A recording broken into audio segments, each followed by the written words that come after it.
Thomas Jefferson talks about immigration in very favorable terms. What they were trying to do then is populate a continent so that it would withstand European pressures to take us back over again and what have you. The dynamic has changed now. And what we've done by having very low quotas on legal immigration and then turning a blind eye to a massive illegal immigration, you create this subclass. You create this extraordinary drain on our social services that is bankrupting most of the state and local governments that are in the path of this migration wave. You foster both an entitlement mentality, but also ignoring of the rule of law. And the legal immigration patterns of the last century were tough enough to assimilate without losing the rule of law as well. And we are doing that. We are embarked upon a very dangerous experiment at the moment. You've got some estimates, 12 million, others over 20 million people who are here illegally. Bear Stearns report. Yeah, who still consider their primary allegiance to be their home country, whether it's Venezuela or Nicaragua or Mexico, or Southeast Asian countries who are coming either directly through the ports or first through Mexico and then across the Mexican border. If we were to end up at war, an economic or a military war with any of those nations, the number of people here that still feel their allegiances to that prime country is a very dangerous thing, it seems to me. And it's not because they're people of different color or different language or different origin. It's because they're people that still owe allegiance to a different sovereign. They never have become part of our body politic, our government by consent, to use the language of the Declaration of Independence. And we ought not to be surprised that they owe their allegiance. If I were caught up in France and we ended up at war with France, I would still owe my allegiance to the United States, and I'd be doing everything I could while there to make sure my country, prevailed. But there's something much more insidious going on both sides of the political aisle that really angers me, because I think it is a repudiation of all that America stands for and all that is good of what we stand for. And it has this uncanny reflection of the arguments made in the old slave South. On the one hand, you've got the Democrats, who are the social welfare party. And the longer you have huge groups of people that rely on government entitlements, the more political power the Democrats can gain from that. So they have a vested interest in keeping a subclass population.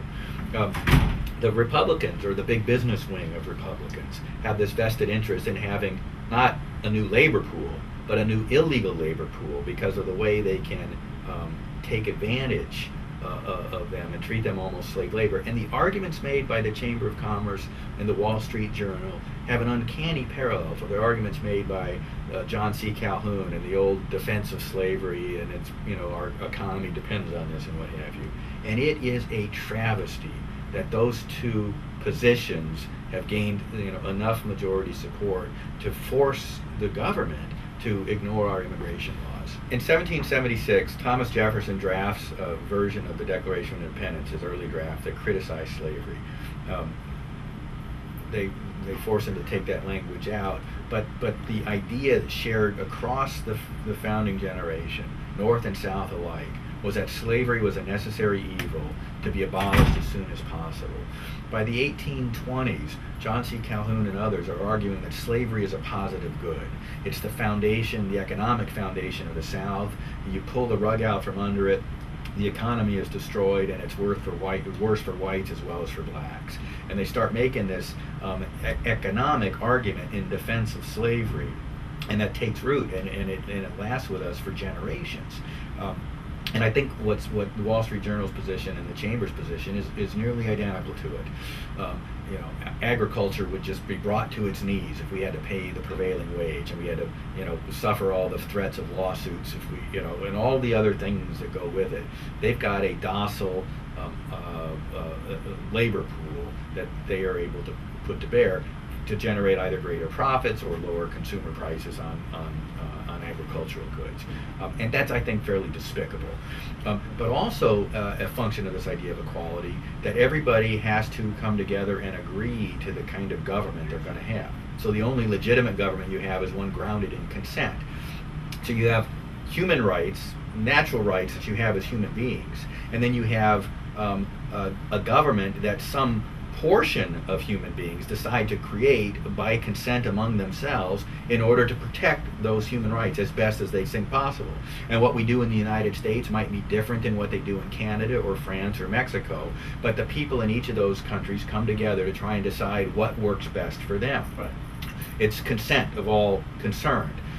To say that I have a human right to insist that you accept me as a member of your political community violates the notion of consent from our side. And when I have then birthright citizenship, that means I can illegally enter your country, give birth, and that demand entry into your political system by virtue of an illegal act. That's unilateral claims to entitlement to citizenship, rather than what our founders did, which was this notion of mutual consent in order to create the political regime. It doesn't violate your human rights to say, I'm not going to have you as part of my political regime, any more than it violates your human rights for me to insist that you accept me into yours. We can no more say in a statute of Congress, everybody in Mexico City is now citizens. If I were them, I would say, wait a minute, who made you our master?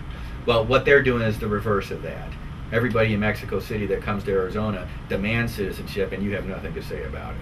For a member of Congress to be as ignorant of the history of the 3/5 clause as Representative Jackson was astounding to me. The 3/5 clause was actually a clause designed to aid slaves by giving less power to the slave owners than they otherwise would have had. And it was not all blacks were treated as 3/5 and all whites were treated as whole persons. It was if you were slaves, your population, 3/5 of the population counted for representation purposes, because if it counted you entirely, you weren't voting, your master was. The master would have greater power in Congress and therefore make it more likely that they would prevent an abolition of slavery. And if you go back and you look at the debates and what they were trying to do, they were trying to create a government that would recognize the principle of equality, that would compromise with an existing institution while they tried to get the government established, so that in the long run the possibility of getting rid of slavery would be real. And the last thing you wanted to do was give representation to the Southern leaders based not just on their own votes, but on the voting power of the entire slave population. It would be hard to ever abolish slavery. And that's all it was. But people that have different vested interests in trying to say this was a racist founding like to ignore that, and they completely distort what that clause is there for.